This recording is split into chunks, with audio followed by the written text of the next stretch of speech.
আজকে নিয়ে নেওয়া হয়েছে সকালবেলার ব্রেকফাস্টে তরকা রুটি, আর এদিকে আছে নিরামিষ, তাই আলু ভাজা আর রুটি।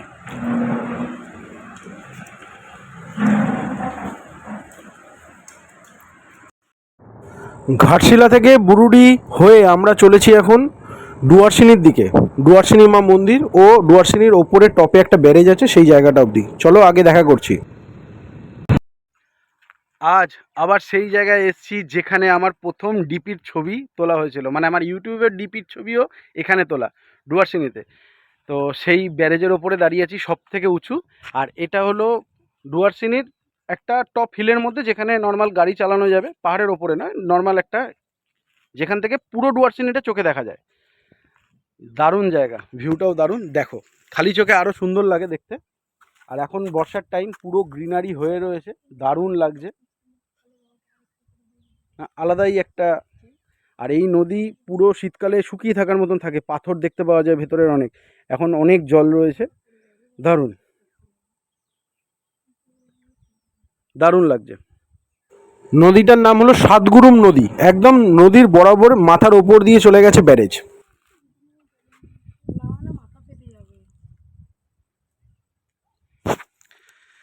তা কেমন জায়গাটা দেখো, আরও ভিডিও করছি, দেখতে থাকো। এতক্ষণ আমরা ছিলাম হচ্ছে এই ড্যামটার ওপরেই। এটা একটা প্রকল্প সরকারি, যে এটা দূরের একটা নদীকে এইভাবে ব্রিজ আর ঢালাই করে করে অনেক দূর অবধি নিয়ে যাওয়া হচ্ছে, সেচ ব্যবস্থা ভালো করার জন্য, এখানকার জীবনযাপন ও কৃষিকার্য ভালো করার জন্য। একদম ডুয়ার্সিনির দোরগড়ায় এইখান থেকে ছোট্ট একটা সাইনবোর্ড দেখতে পাচ্ছ, এটা হচ্ছে ডুয়ার্সিনির একদম ঢোকার এন্ট্রেন্স। তার আগেই দাঁড়িয়েছি এই জায়গাটায়। এই জায়গা থেকে পুরো এরিয়ার পাহাড়গুলো দেখতে পাওয়া যায়। কি দারুণ জায়গা, খুব সুন্দর লাগছে। শুধুমাত্র নর্থ বেঙ্গলেই যে পাহাড় আছে তা কিন্তু নয়, এখানেও দেখো ভালোই পাহাড় রয়েছে। কলকাতা থেকে মাত্র 4.5 থেকে 5 ঘন্টার দূরত্বের মধ্যে। এট লাস্ট ডুয়ার্সিনি মায়ের মন্দিরে এসে গেছি, এইখানেই পুজো হয়, কিন্তু এখন গ্রিল করে দিয়েছে চারিদিক থেকে, এটা বন্ধ, আগে ওপেন থাকতো সবসময়।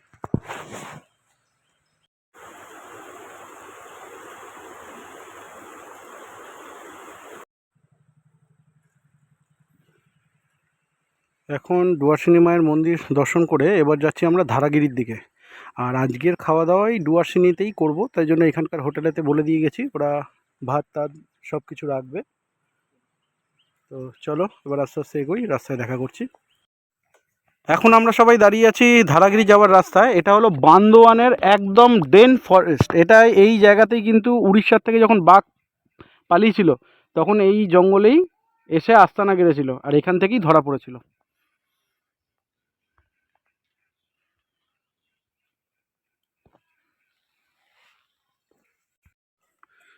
সবুজে ঘেরা এক টুকরো স্বর্গ,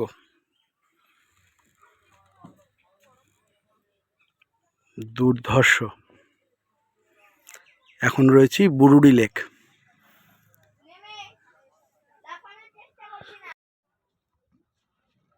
হেভি ভিউ, হেভি, পিছনের পাহাড়, মধ্যখানে ড্যাম, দুর্ধর্ষ লাগছে। এখন ওই জঙ্গলের ভেতরেই রয়েছি, বান্দোয়ান জঙ্গলের ভেতরে। এবার আবার ডুয়ার্সিনির দিকে যাচ্ছি।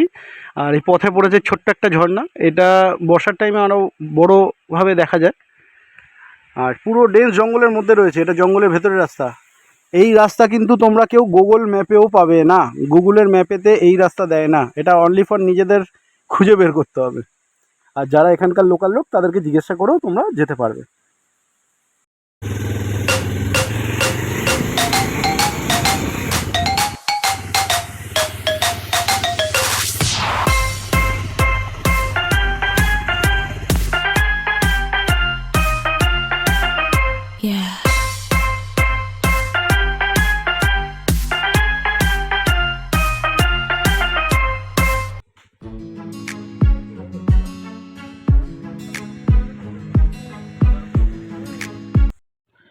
এই জায়গাটা হলো আমার লাইফের প্রথম ইউটিউব জার্নি শুরু হয়েছিল। এইখানে এসে আমরা টেন্ট করেছিলাম এই গাছের পুরো নিচটাতে।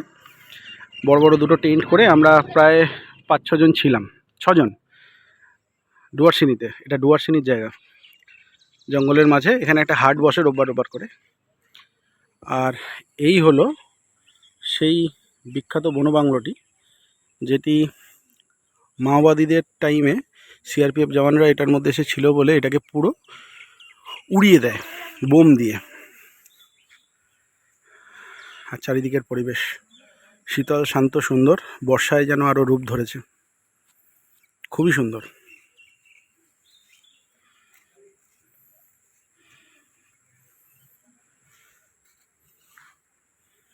কেমন লাগলো? ভালো? ঘোরাটা ভালো হলো?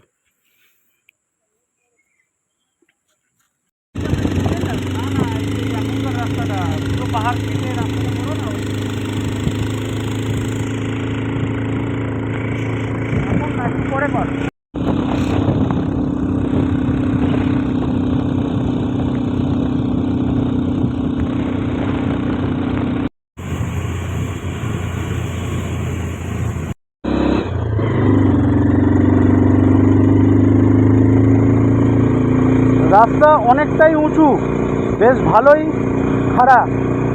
সেকেন্ড গিয়ারে গাড়ি তুলছি, গাড়ি যথেষ্টই বেগ নিতে হচ্ছে। আর দারুণ, পুরো পাহাড়টাকে কেটে এই রাস্তাটা বেরিয়েছে, দারুণ দেখতে।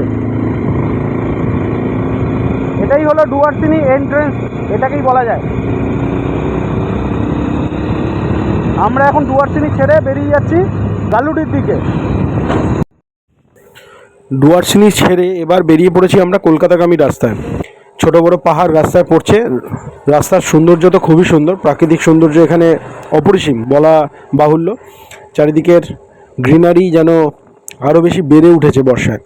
তো আস্তে আস্তে রাস্তার ভিউ দেখতে দেখতে বাড়ি যাচ্ছি।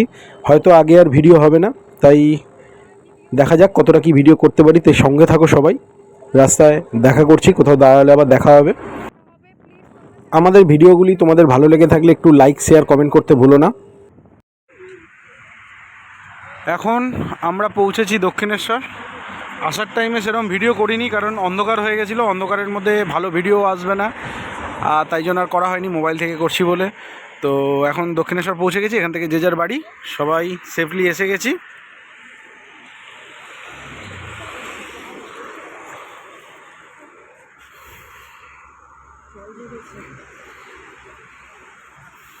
সবাই সেফলি এখন পৌঁছে গেছি, এখন যে যার বাড়ি যাবো এবার।